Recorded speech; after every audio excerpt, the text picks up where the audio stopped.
Thank you very much, Ilana. Now, it was a very emotional day in court yesterday as Oscar Pistorius, appearing to speak for the first time in his own defense, took to the stand in the murder trial that could see him face 25 years to life in prison for the premeditated murder of Reeva Steenkamp.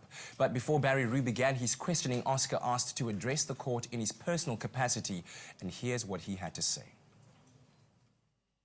My lady, if I may just please start off with my evidence by tendering an apology to Mrs. and Mr.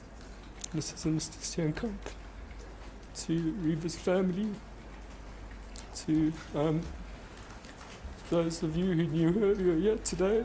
There's not a moment, and there hasn't been a moment since this tragedy happened that I haven't thought about your family.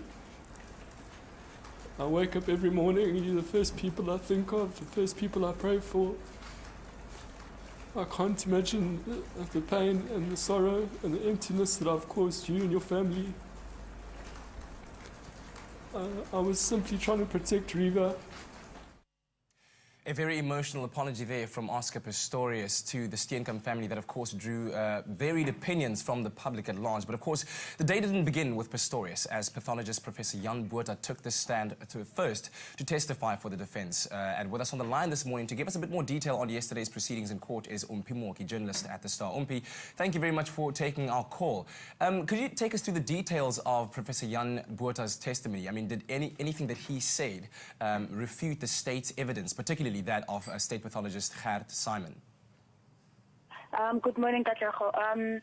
The pathologist who testified yesterday basically said that the most important thing that he testified on was the gastric emptying. Remember, Professor Simon said that Reeva could have eaten 2 hours before she was killed. And yesterday, the defense basically tried to refute this evidence with Simon, with Botha saying that the results are inconclusive. You can't say for sure that it was 2 hours or it was like so many hours. But he did say it could be 2 hours, but it could be longer than that. It could have been 5 hours. Now, remember also, I think we saw a very different side of Advocate Gerrie Nel yesterday. What was the mood like in court as he was going through the cross-examination with Jan Botha?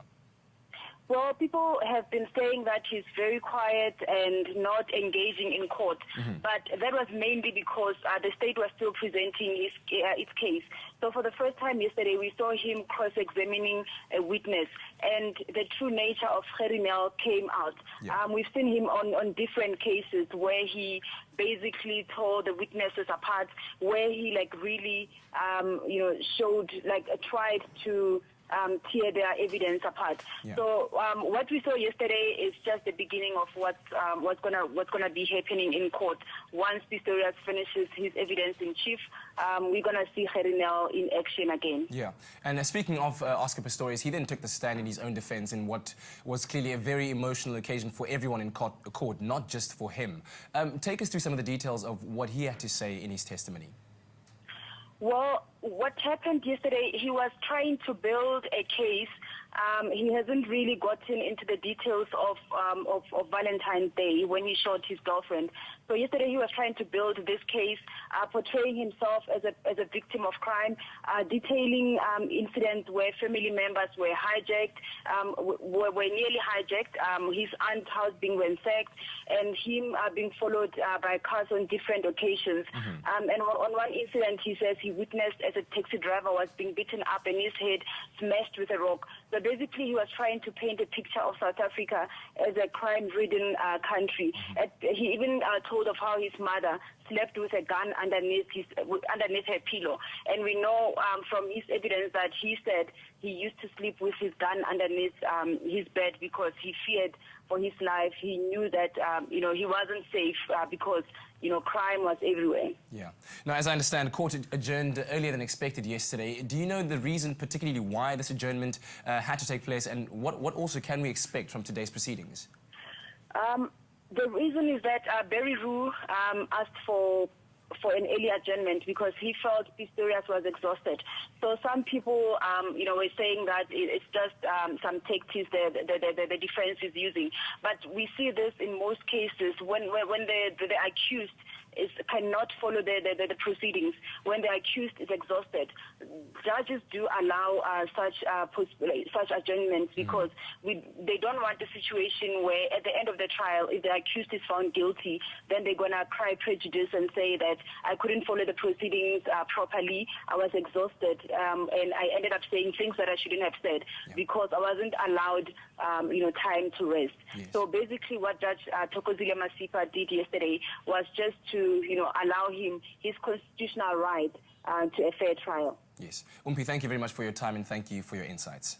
All right, thanks, Katlego. And that's Omphi Mooki, journalist at The Star, giving us a brief summary of what happened yesterday in the North Gauteng High Court. Now, Pistorius' testimony will continue again today, with the defense laying more of the groundwork that will finally lead to his account of what happened in the early hours of February the 14th last year. Don't forget to share your thoughts with us on our Facebook page, and for more in-depth details on the trial, visit www.sabcnews.com.